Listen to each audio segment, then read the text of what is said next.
He wants to make it into a free speech platform. And, for me, sitting at Parler, where we see ourselves as the preeminent free speech platform with the strongest fundamentals and the best prospects long term, if he succeeds in this, he's going to end up being a competitor of ours, right? Because he would take Twitter, where it is now, where there is a lot of algorithmic manipulation. There's what many of us would call censorship. And now to our top story, the attempted hostile takeover of Twitter by the world's richest man, Elon Musk. The battle has been joined, and though its outcome remains unclear, it has already produced a harvest of truth. Elon Musk's hostile bid for Twitter has unintentionally revealed the social media platform's widespread opposition to free speech. On Friday, after Musk's bid, Twitter management offered a poison pill frequently used by companies to resist an unwelcome takeover. That, while dozens of Twitter employees protested Musk on the very site that employs them, some threatening to resign. Their opposition to Musk quickly became the stuff of savage parody. This meme labeled Twitter employees right now.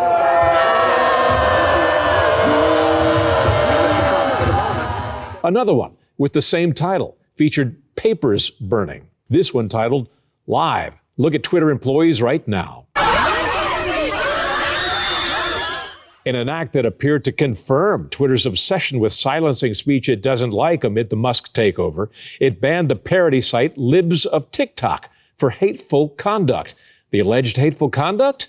Merely posting, without commentary, the unfiltered, unedited examples of woke progressives speaking their own minds, like these two. And so I wanted to just tell you, sometimes human beings are more than boy or girl. Sometimes we're something else. Sometimes we're both. Sometimes we kind of float. I identify as a threat, a nightmare, and a goddess, so please bow down to me. Musk's hostile bid also ripped the veil of feigned objectivity off many a cable news broadcaster. When talking about this, it's kind of funny. Elon Musk wants to buy it, but sure, there are massive life and globe altering consequences for just letting people run wild on the thing. And then there is the fight over whether Musk can actually win the takeover battle of a platform that relatively few Americans use, but which carries an outsized weight among the media and political elite who help shape public opinion. Joining us now to talk more about Elon Musk's attempted hostile takeover of Twitter is the Chief Policy Officer at Twitter's competitor, Parler, Amy Peikoff. Amy, thank you very much for joining us. Thanks for having me on, Doug. A lot of people who are financially illiterate, like moi, wonder what a hostile takeover is and what this poison pill that Twitter's board has apparently erected or is trying to erect to stop the hostile takeover. What is the poison pill they're using to try to stop this?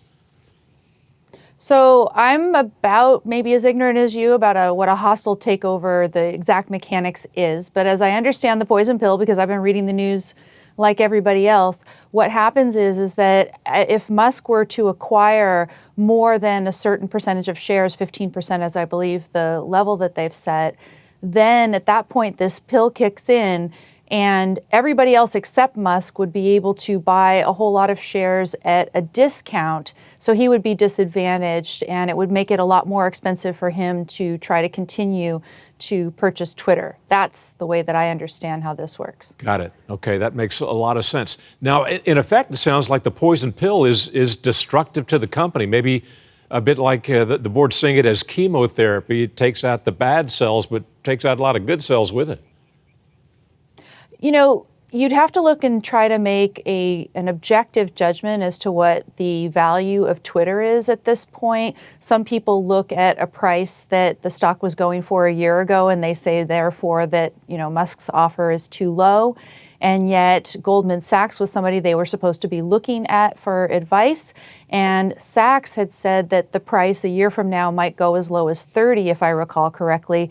So it's not clear to me that his offer is too low at all. And in fact, there might be a number of shareholders that would be happy with it. And that's the sort of thing that Musk was tweeting about over the weekend, that a lot of shareholders would like to see this deal go through, and perhaps the board is acting against their interest. Yeah. Musk has said that he wants to turn Twitter into a private company, which means not a publicly traded company. How would that change the dynamic? How would that empower him?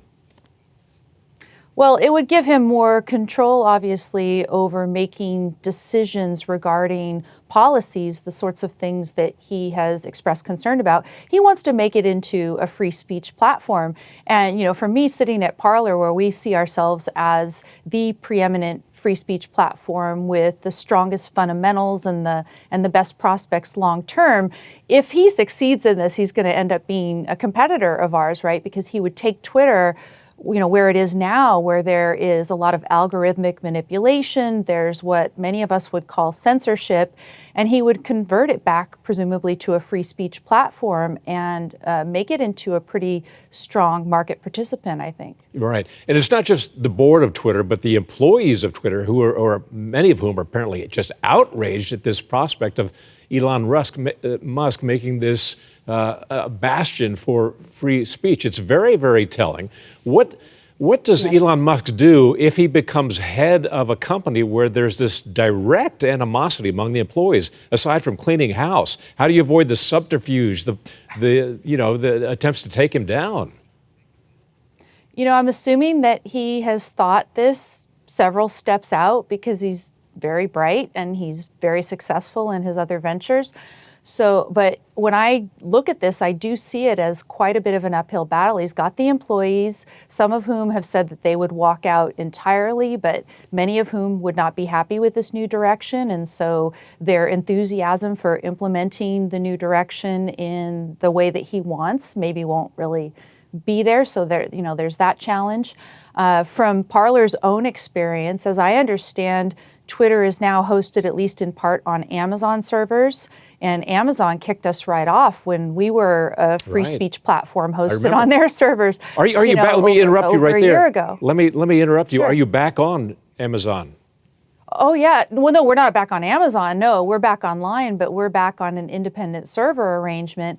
And so I'm assuming that they would not be happy with a so-called free speech version of Twitter, and that maybe one of the first things he should do is seek alternative hosting facilities. So that's part of the uphill battle.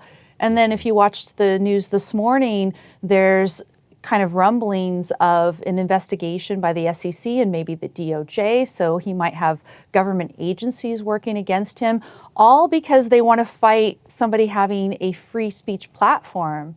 How telling is that? It really is telling, and it's frightening, and Americans should not put up with it, although it seems that a whole new generation of Americans are willing to put up with it, which is maybe the source of so much of this consternation.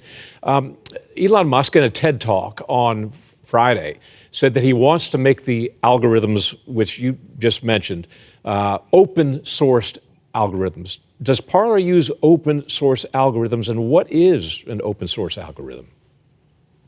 So Parler does not have any algorithmic manipulation of placements on feeds. If you follow somebody on Parler or you follow a bunch of people, what you're going to get is a feed that presents their posts chronologically.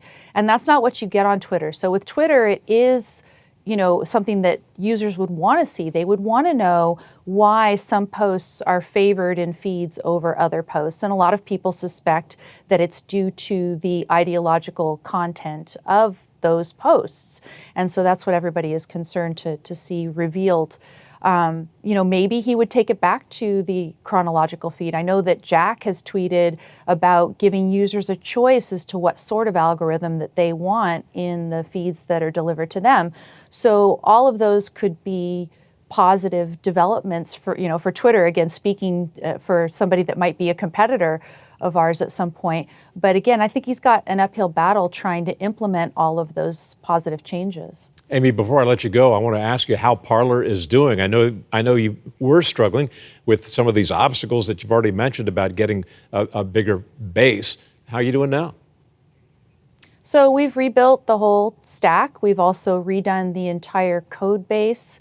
And we're just very much in the process of building out features and welcoming a lot of our users back. We have a lot of gold badgers that are active. Parler has its own sort of brand and flavor too. So one of the things is, whereas Elon Musk's Teslas are not the only electric cars out there. Some people prefer others. We think that other people are, people are still going to prefer a free speech Parler even over a free speech Twitter. So, no, we're in this for the long term. We're building. We're doing well. Well, good. That's good to hear, and continued success. We value the First Amendment and open speech here. So thank you very much for what you are doing. Amy Peikoff, the Chief Policy Officer at Parler. Thanks for your time. Great. Hi, I'm Doug McKelway, and thank you for watching Centerpoint. We hope you enjoyed this video. Make sure you hit the subscribe button and tap the bell icon so you're notified every time a new video is posted. Leave a comment below and keep the conversation going by sharing this video with a friend who needs to see it. Thanks for watching. We'll see you back here tomorrow.